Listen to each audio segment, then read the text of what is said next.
Let's go!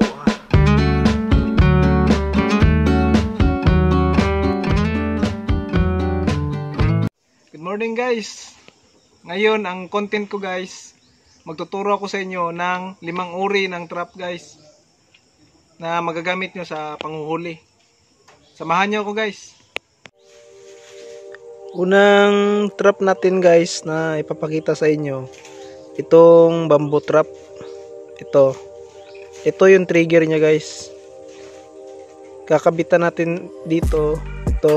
Ito yung huhuli sa, itong nasa baba, ito yung huhuli sa bayawak. Tapos itong nasa taas, ito yung isasabit natin sa pitik. Napansin nyo guys, sa dulo niyan kinabitan ko ng ng alambre para dito natin isasabit. Ganyan ang pagsabit guys, para hindi siya matanggal guys sakaling madaanan ng butike or maulanan.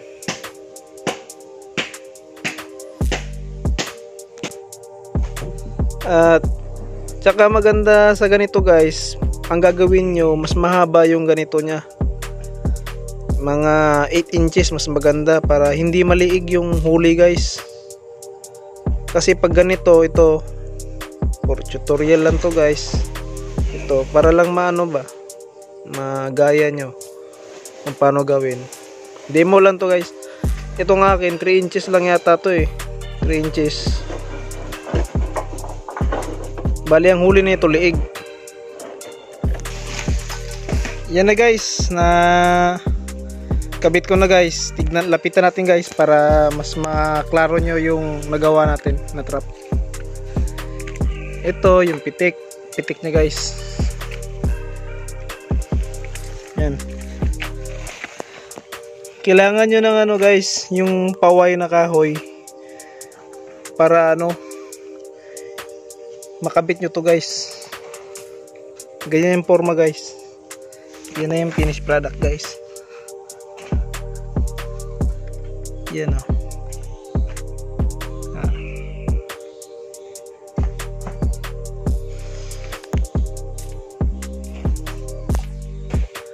subukan natin guys kung nagana guys pakunwari lang. Kunwari ito yung yung bayawak, masok yung ulo.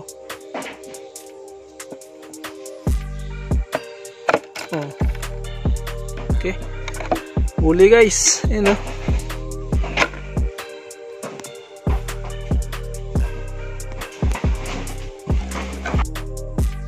Ito namang pangalawa guys, kung makikita nyo, yan yung mga gagamitin sa pangalawang trap guys na ito i-demo ko sa inyo.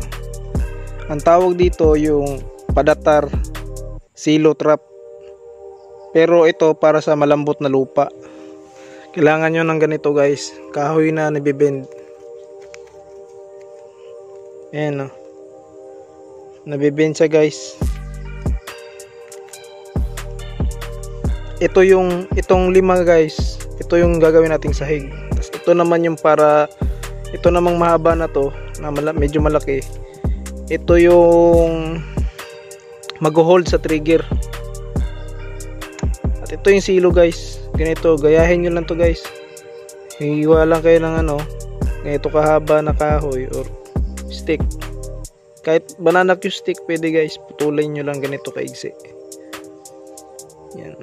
Tapos talian nyo sa dito banda.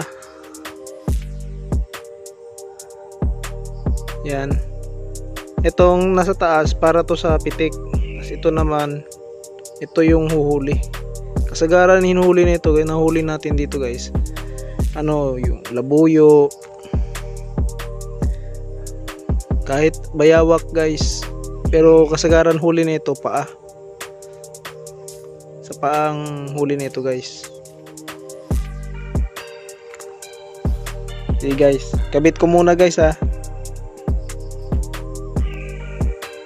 Ito na guys, nakabit ko na yung guys, yung padatar silo guys, para sa malambot na lupa. Ayan o. Ganyan pagkabit niya guys. Pansin nyo yung may mga may mga stick dyan na paganyan. Para dito talaga siya dadaan sa gitna. Dito sa gitna guys.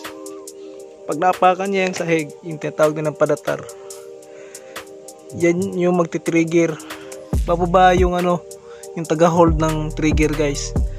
Tapos aangat tong pitik. Ito guys kunwari yung kamay ko, yun yung nakaapak. Huli guys yan yung guys, padatar silo na pang malambot na lupa. Dahil pwede mo lang itusok. Tuturo ko sa inyo guys yung padatar na para sa matigas na lupa. Ito naman guys yung padatar na para sa matigas na lupa guys. Yung nabibin, papalitan lang ng ganito, 2 Y. Dahil ito yung itutusok. Tapos 2 na yung guys, mag-hold sa trigger. Tapos yung pa rin guys, 5 piraso pa rin yung natin sahig. Sige guys, kabit ko muna guys Pakita ko sa inyo pag pakatapos makabit. Ito naman guys yung padatar silo na para sa matigas na lupa. Kapitan natin guys. Yan yan yung paway guys, 2 Y. Tapos 2 na yung holder ng trigger nya guys. Pag nababa tong pangalawa, itong nasa baba, yan naangat yung pitik guys. Tapos mahuhuli yung paa guys. Paa pa rin ang huli ng ganito guys. Sample natin guys yung kamay ko.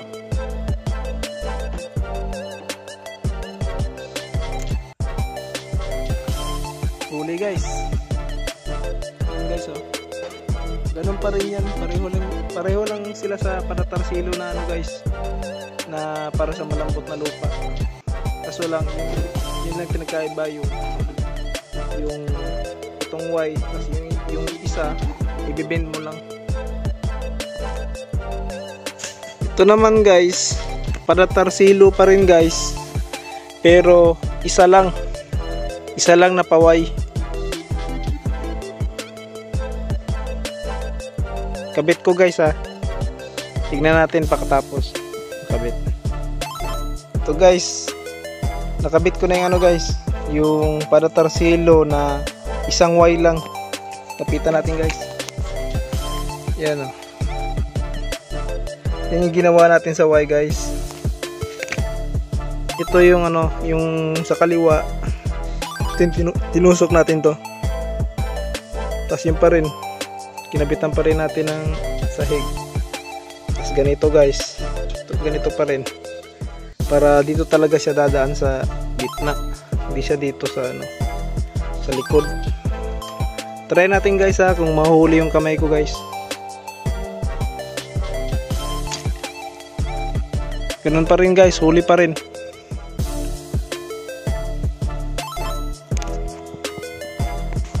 Itong panghuli guys na ituturo ko, ito yung tinatawag na tutok trap guys. Kailangan nyo ng ganito guys, kumuha kayo ng ganito. Para to sa sa mga lungga ng ahas guys. Kahit anong ahas or daga, basta nagtatago sa butas guys. Yan, ganitong forma. Tapos itong silo na lumuluwag sumisikip, ganito. Tapos gagawa nyo ng lock guys, para sasabitan nyo dito ng sinulid or kahit anong tali guys.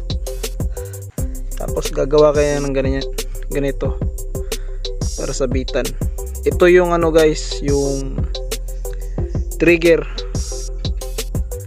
Tapos ito naman yung mag-hold sa trigger guys. At ito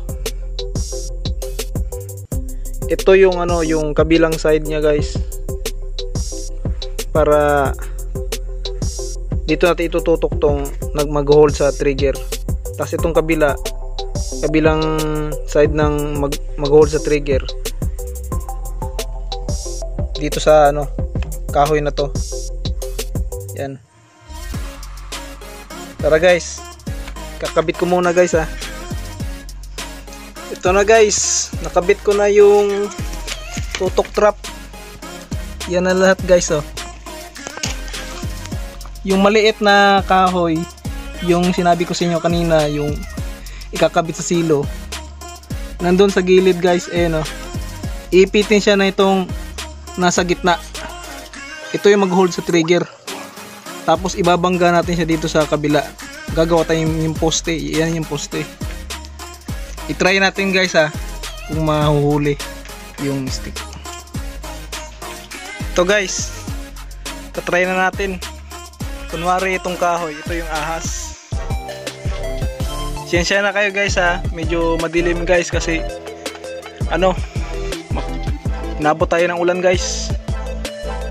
Yan, papasok siya dyan or pwede lalabas. Pag nababa niya tong nasa gitna na stick guys,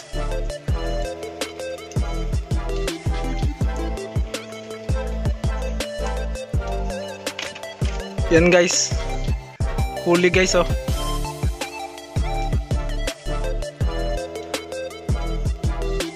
So yun guys, sana meron kayong natutunan sa itinuro ko sa inyo guys. Actually guys, meron pa akong 3 trap na alam. Sa susunod na upload ko guys, ipapakita ko sa inyo. Yun guys, just like, share, click na notification bell para sa bagong upload, at please subscribe guys. Maraming salamat.